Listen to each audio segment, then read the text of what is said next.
BJP के नेता सामने आ जाते हैं, तुरंत इस तरह के आरोप लगा देते हैं जिनका अभी तक कोई मेरे ख्याल से आधार भी नहीं होगा, अभी कोई उसका तथ्य भी सामने नहीं आया होगा। ये सिर्फ कह देना कि 2000 जिस तरह से हम देखें 2000 करोड़ का पूरा प्रोजेक्ट था, उसमें से 1500 करोड़ का एक्चुअली ये कह सकते हैं कि पूरे का पूरा इसमें जो ठेके पे दिया गया, 500 करोड़ गबन कर लिया गया। तो ऐसे में अभी ये सिर्फ शुरुआती एक कह सकते हैं आरोप है और इस तरह के आरोप तो लगातार बीजेपी की तरफ से आम आदमी पार्टी पे लगते रहे। देखिए, अगर इसके खिलाफ कुछ फैक्ट हैं, कुछ अगर ऐसी बातें हैं तो अदालत में जाइए, वहाँ पर पूरे का पूरा प्रोसेस देखिए। और सबसे बड़ी बात कि अदालत में भी मामला कहाँ टिक पा रहा है। आप देखिए 8-9 महीना मनीष सिसोदिया को सलाखों के पीछे हो गया, अभी तक भी कोई पुख्ता दस्तावेज, पुख्ता सबूत सामने नहीं आ पाया। और ऐसे में जहां एक और आम आदमी पार्टी को तमाम योजनाएं लानी चाहिए, तमाम रणनीतियां बनानी चाहिए, लेकिन इस वक्त वो अपने ही नेताओं से जुड़े निजी मामलों में फंसती हुई नजर आ रही है।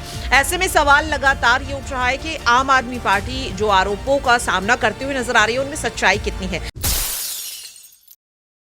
नमस्कार, मैं दौलत शर्मा और आप देखना शुरू कर चुके हैं SPN9 न्यूज़ और स्वागत है हमारे आज के खास प्रोग्राम बात सच की है में।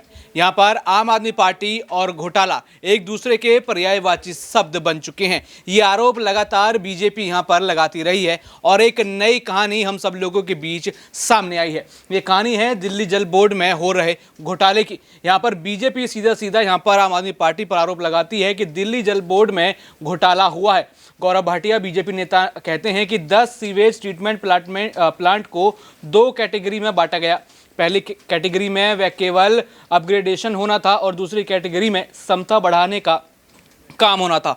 2022 में दिल्ली जल बोर्ड ने इसके ठेके दिए जिनकी कुल वैल्यू 1938 करोड़ रुपए के आसपास थी, जबकि इसकी अनुमानित जो लागत थी वो सिर्फ 1500 करोड़ रुपए थी। यानी सीधा इसका मतलब कहा जाए तो यहाँ पर 30% से अधिक वृद्धि ठेके पर दिए गए। यानी 450 से लेकर 500 करोड़ के बीच का घोटाला यहाँ पर आम आदमी पार्टी ने किया है। ये बड़ा आरोप यहाँ पर बीजेपी के नेता लगाते हुए नजर आए हैं। आपको बता दें, एक सिलसिला आम आदमी पार्टी के खिलाफ कुछ ऐसा चला है कि आबाकारी नीति आई तो वहाँ पर उनके नेता बुरी तरीके से फंसे। बीजेपी ने यहाँ पर पूरा मोर्चा आम आदमी पार्टी के खिलाफ खोल दिया था। लगातार धरने प्रदर्शन हुए, अरविंद केजरीवाल के घर धरने प्रदर्शन हुए और यहाँ पर फिर पूरी पार्टी को जांच का सामना करना पड़ा और एक एक करके सारे मंत्री जेल के अंदर। और अब यहाँ पर जब इन्होंने दिल्ली जल बोर्ड के मंत्रियों को बदला, सौरभ भारद्वाज के बाद जब आतिशी को दिल्ली जल बोर्ड मंत्रालय दिया तो एक नया किस्सा यहाँ पर सामने आया कि दिल्ली जल बोर्ड में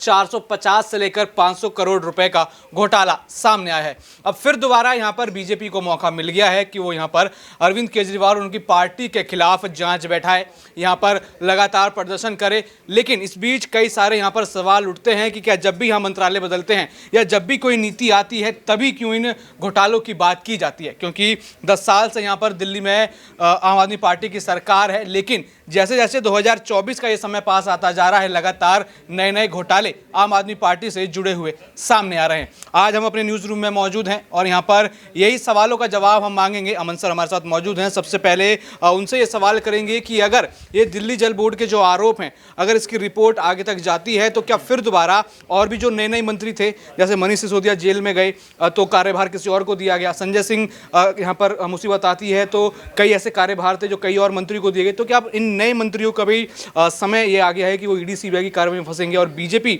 इन आरोपों को लेकर आगे तक पहुंचेगी जैसे पहले भी गए थे? देखिए बिल्कुल, और दौलत जिस तरह से हम देख रहे हैं कि देखिए हैरानी इस बात की होती है कि जो एजेंसियां हैं वो सामने नहीं आती, बट बीजेपी के नेता सामने आ जाते हैं, तुरंत इस तरह के आरोप लगा देते हैं जिनका अभी तक कोई मेरे ख्याल से आधार भी नहीं होगा, अभी कोई उसका तथ्य भी सामने नहीं आया होगा। ये सिर्फ कह देना कि 2000 जिस तरह से हम देख रहे हैं 2000 करोड़ का पूरा प्रोजेक्ट था, उसमें से 1500 करोड़ का एक्चुअली ये कह सकते हैं कि पूरे का पूरा इसमें जो ठेके पे दिया गया, 500 करोड़ गबन कर लिया गया। तो ऐसे में अभी ये सिर्फ शुरुआती एक कह सकते हैं आरोप है और इस तरह के आरोप तो लगातार बीजेपी की तरफ से आम आदमी पार्टी पे लगते रहे हैं, लेकिन अभी तक कोई भी आरोप मेरे ख्याल से साबित नहीं हो पाया है। सभी कयासों में है, सभी अटकलबाजियों में है। अब आप देखेंगे संजय सिंह पे जिस तरह का आरोप है तो अदालत ने साफ कहा है कि भाई कब तक आप आरोप लगाते रहोगे, इनके खिलाफ जो सबूत है वो तो ला कर रखो। और आपने देखा भी होगा, सुना भी होगा कि जिस तरह से अब संजय सिंह के मामले में 5 दिसंबर तक के आसपास तक पूरे का पूरा जो उनके खिलाफ जो सबूत हैं या दस्तावेज हैं वो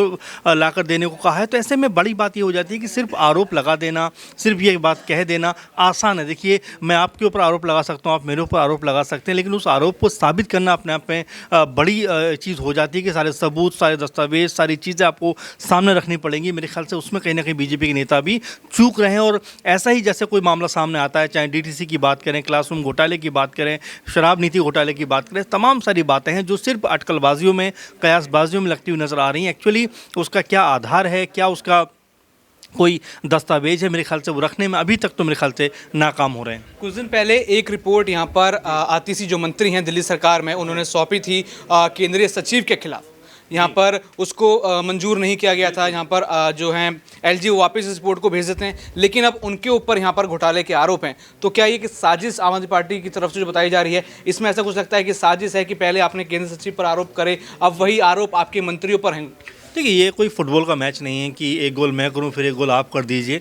लेकिन वाकई दिल्ली में ये देखने को मिल रहा है कि एक तरफ जब ये कुछ कार्रवाई करते हैं तो वहाँ से कार्रवाई कुछ ऐसा नमूना पेश किया जाता है जो अलग तरह दिखाई देता है और सिर्फ इसमें राजनीति ज़्यादा नज़र आती है। देखिए, अगर इसके खिलाफ कुछ फैक्ट हैं, कुछ अगर ऐसी बातें हैं तो अदालत में जाइए, वहाँ पर पूरे का पूरा प्रोसेस देखिए। और सबसे बड़ी बात कि अदालत में भी मामला कहाँ टिक पा रहा है। आप देखिए, 8-9 महीना मनीष सिसोदिया को सलाखों के पीछे हो गया, अभी तक भी कोई पुख्ता दस्तावेज, पुख्ता सबूत सामने नहीं आ पाया। संजय सिंह भी लगभग 2 महीने के आसपास उनको जेल के अंदर हो गए, लेकिन अभी भी ईडी और जो तमाम सारी एजेंसियां हैं वो खाली हाथ नज़र आती हैं। तो ये बात कहना कि ये आरोप लगा देना, ये बात कह देना कि भाई ये आरोपी है, मेरे ख्याल से उतना तर्क संगत नहीं है। आपको इसके साथ में सबूत भी रखने पड़ेंगे और साथ में उनको एक तरीके से अदालत में जाकर ये साबित भी करना पड़ेगा कि जो सबूत हैं ये वाकई ठीक हैं और आम आदमी पार्टी पूरी तरह से घोटालेबाज है, जो मेरे ख्याल से अभी तक नहीं हुआ है। जैसा कि आपने सुना, यहाँ पर कहा गया कि ये राजनीति है, ना कि कोई फुटबॉल का मैच कि यहाँ पर आप एक दूसरे के ऊपर आरोप लगाते रहेंगे लेकिन सबूत नहीं होंगे।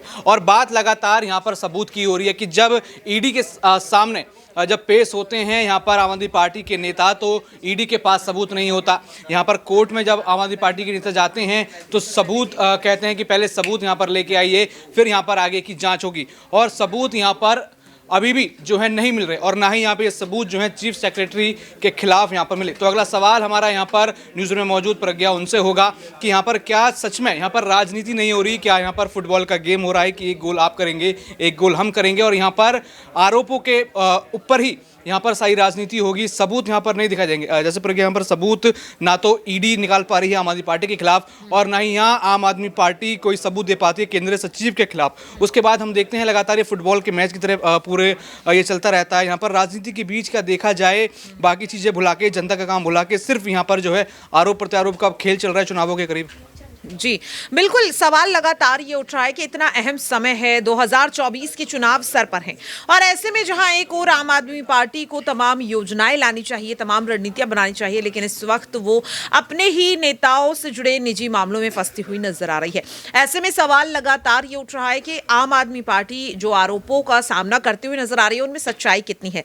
जैसा कि अभी आपने खुद भी कहा कि ईडी आरोप तो लगा रही है लेकिन सबूत नहीं पेश कर पा रही है, जिससे लेकर सुप्रीम कोर्ट हो, हाई कोर्ट हो या फिर सेशन कोर्ट हो, हर जगह ईडी को नोटिस जारी किया जा रहा है और फिर भी लगातार अदालतें उन्हें समय भी देती हुई नजर आ रही है। तो ऐसे में देखिए दौलत, मैं यहां पर सिर्फ इतना ही कहना चाहूंगी कि जांच चल रही है, लेकिन जांच के लिए एक निर्धारित सीमा से ज्यादा समय दे देना कहीं ना कहीं बिल्कुल ये अनुचित नजर आ रहा है और ऐसे में देखना होगा कि अब मुख्य सचिव को लेकर सुप्रीम कोर्ट आज क्या फैसला देगी।